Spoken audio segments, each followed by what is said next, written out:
Assalamualaikum warahmatullahi wabarakatuh. Perkenalkan, kami dari kelompok 11. Di sini kami akan membuat video podcast untuk memenuhi mata kuliah akreditasi dan manajemen resiko. Di sini kami beranggotakan saya Nabila Ayu Maharani, Saya Aulia Ramafiandin. Saya Davatri Mahendra. Saya Iva Kanita Putri. Mari kita Simak videonya. Halo teman-teman, selamat datang di podcast kita. Perkenalkan, nama saya Davatri Mahendra sebagai host dan ada beberapa narasumber, yaitu Saya Aulia Ramafiandin. Saya Nabila Ayu Maharani. Saya Iva Kanita Putri.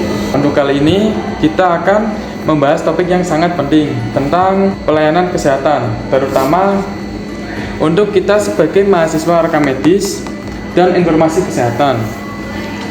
Kita akan membahas tentang standar pelayanan minimal, standar operasional, prosedur, dan ada kebijakan atau pedoman di fasilitas pelayanan kesehatan.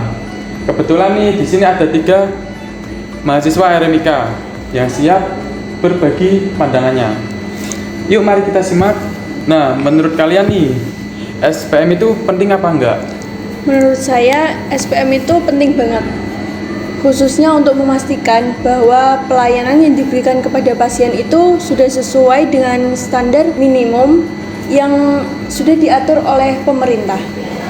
Nah, ini tuh mencakup segala layanan, termasuk bagaimana data rekam medis dikelola. Kalau misal nggak ada SPM kan kita juga nggak bisa menjamin bahwa masyarakat mendapatkan haknya dalam akses layanan yang bermutu gitu.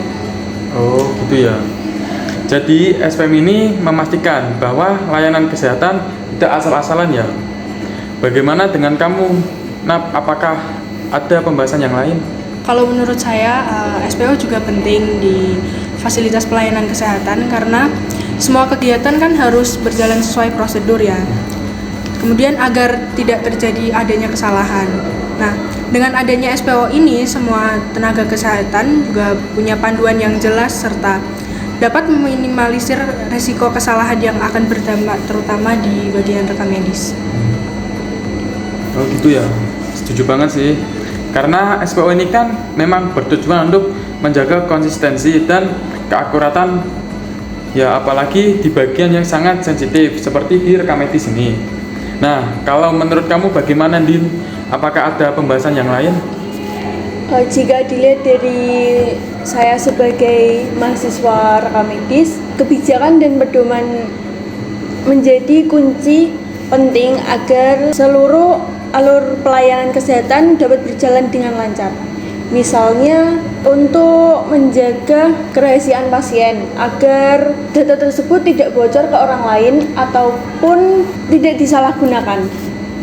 Jadi pedoman ini tidak hanya terkait dengan aturan, tetapi juga panduan etika dan profesionalisme dalam bekerja. Oh, gitu ya. Jadi kebijakan dan pedoman itu benar-benar jadi fondasi penting agar layanan berjalan sesuai aturan dan tetap beretika. Nah, ini bagaimana dengan kamu, Eva? Apakah ada pembahasan yang lain?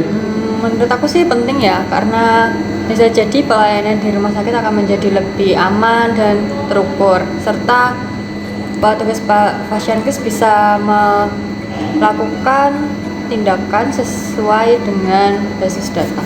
Contohnya aja kayak pengelolaan rekam medis yang sesuai SPO, pegawai Fasiankes bisa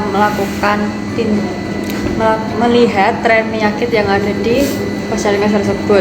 Dengan adanya itu, mungkin Fasiankes bisa mengambil keputusan secara bijak dan strategis.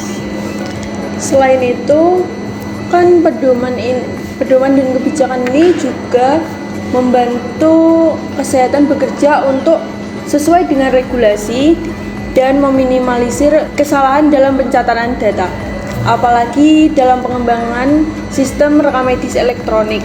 Jadi pada akhirnya kebijakan dan pedoman di Fasiankes tidak menanggulangi tentang administrasi saja, tetapi tentang meningkatkan kualitas pelayanan serta memastikan bahwa data pasien itu digunakan dengan bijak. Oh, jadi gitu ya. Sangat luar biasa. Dari penjelasan kalian, kita bisa lihat bahwa SPM, SPO, dan kebijakan atau pedoman di Fasyankes sangat penting. Bukan hanya untuk memastikan layanan yang berkualitas, tetapi juga untuk mendukung manajemen data yang baik, khususnya di bidang rekam medis. Terima kasih banyak untuk buat teman-teman yang sudah berbagi hari ini. Semoga diskusi ini bisa bermanfaat buat pendengar kita semua. Sampai jumpa di episode berikutnya.